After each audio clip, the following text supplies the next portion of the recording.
So Mike Kanin is here from the Austin Monitor a little early this week. It's not Friday. No, I know, because right? you're usually here on Fridays Yeah. after the council meeting, but it is about council meetings, right? Because this is a new city council that came in saying we're not going to waste anyone's time with these meetings that maybe the others and the council members have been having in the past.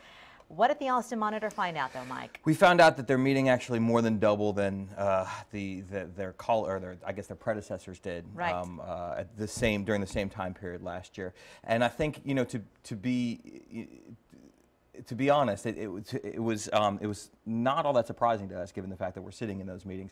Yeah. And what it seems like is that they've shifted the burden from those very late meetings to just more meetings. But then they've gone beyond that. I think we found a 122% increase in the amount of time that they've spent meeting over the first parts of this year. Okay, and what I thought was interesting from the Austin Monitor and the story that I was just reading is that a lot of these meetings was time spent talking about how we're not going to waste people's times in meetings. Yeah.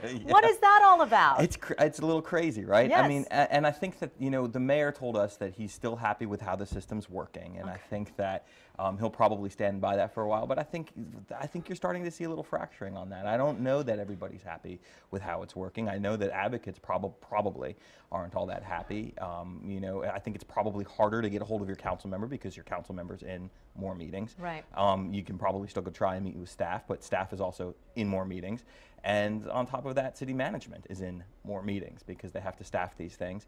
You know, they gave us sort of a very tepid quote about how, sure, we have to spend more time in meetings, and this impacts city management, your KXAN, right. ATXN more than other folks. I think the anecdote that I have, and this is an anecdote, is watching Larry Weiss from Austin Energy, the city's highest paid employee, makes $300,000, something like that, sit in a meeting until 1 in the morning, waiting to have 2 questions asked of him. Wow. So, you know, I think we're still, you know, to be fair to these folks, we're still early days. They're still trying to figure out how this is going to work.